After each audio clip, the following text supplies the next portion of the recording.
Assalamualaikum warahmatullahi. Semalam kita ada mendengar bicara YB Rafizi Ramli yang juga merupakan Menteri Ekonomi berkenaan dengan Behavioral Economics ataupun ekonomi sikap yang disebut oleh YB Rafizi sebagai antara cara untuk mengawal harga makanan dekat negara ini. Behavioral Economics ataupun ekonomi sikap ini macam mana? Senang ceritanya, ekonomi sikap ni macam ni. Kalau rasa harga ayam mahal, buy right. Jangan makan ayam. Jangan beli ayam. Biar beli makanan lain supaya harga ayam akan drop dekat pasaran.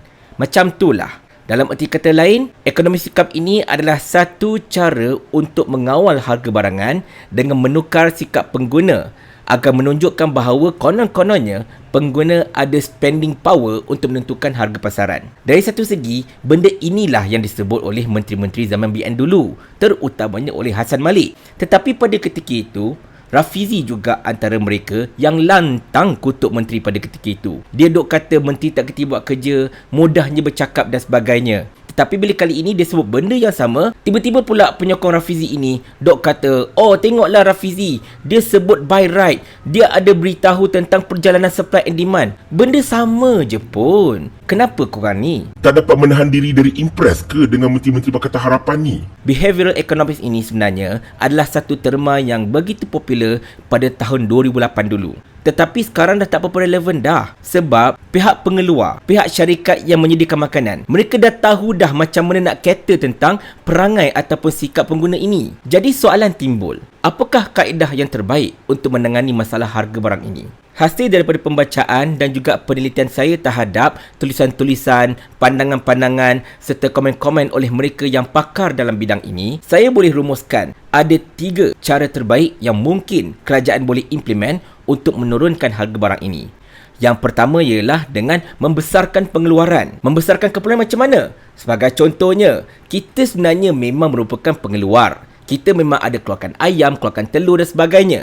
Tetapi oleh kerana permintaan mungkin melebihi daripada supply, jadi kerajaan boleh meminta ataupun mengarahkan agensi-agensi kerajaan seperti Felda, Felcra dan banyak lagi sebenarnya untuk memperbesarkan lagi peluangan mereka. Iaitu mereka ini, GLC-GLC ini sudah mula boleh mengeluarkan bahan-bahan mentah makanan ini secara skala industri. Ataupun mungkin kerajaan boleh memberikan geran kepada penternak-penternak swasta untuk mereka juga mengeluarkan barang-barang mentah ini secara lebih banyak berbanding dengan sebelumnya. Ini dijangka dapat menambahkan lagi barangan-barangan makanan ini di dalam pasaran, seterusnya akan menstabilkan harga.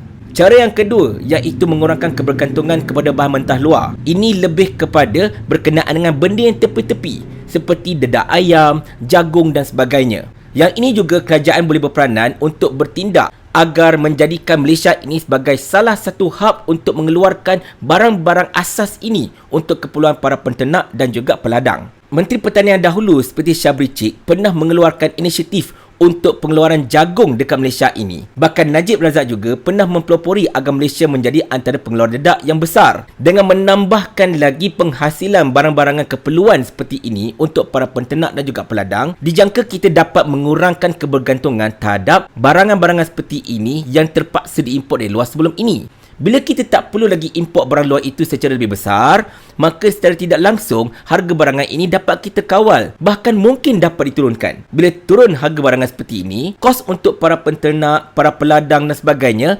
insya-Allah akan menjadi berkurangan berbanding sebelumnya. Dan bila kos dah berkurangan, mudah-mudahan ini dapat direflektkan kepada pengeluaran barang-barang mentah seperti ayam dan sebagainya. Dan cara ketiga, yang ini yang paling penting, iaitu intervensi kerajaan, campur tangan kerajaan. Kita ada pelbagai akta kawalan ekspor dan sebagainya. Tetapi kerajaan tidak benar-benar menggunakan perkara ini. Kita sebenarnya memang menghasilkan produk dengan begitu banyak. Tetapi oleh kerana ketamakan sesetengah pihak, produk-produk yang banyak ini banyaknya diekspor untuk mendapatkan keuntungan yang lebih besar. Kerana itulah kita sebagai pengeksport telur dekat negara kita pun tak mencukupi. Ini adalah hasil daripada ketamakan kartel-kartel yang sehingga ke hari ini tidak menemui jalan penyelesaiannya lagi. Kerajaan Perikatan Nasional pada bulan Ogos tahun 2022 telah menetapkan larangan ekspor ayam untuk memastikan bekalan ayam tempatan mencukupi. Kenapa kerajaan sekarang tak nak buat langkah yang sedemikian? Jadi kerajaan boleh menggunakan segala akta yang ada, akta kepenggunaan, akta larangan ekspor, akta makanan, banyak lagi untuk campur tangan agar dapat memastikan bekalan makanan dekat negara ini mencukupi dan juga untuk menundukkan kartel-kartel ini. Bukankah itu yang pernah dilaungkan oleh YB Rafizi sewaktu menjadi pembangkang dahulu? Izinkan saya ulang kembali apa yang disebutkan oleh YB Rafizi. Kerajaan Persekutuan ada kuasa menggubal dasar, menguatkuasa kawalan dan pemantauan harga, malah mengawal pasaran melalui syarikat-syarikat besar yang dimiliki kerajaan. Kalau Pakatan Harapan nak turunkan harga barang, boleh turun sekarang.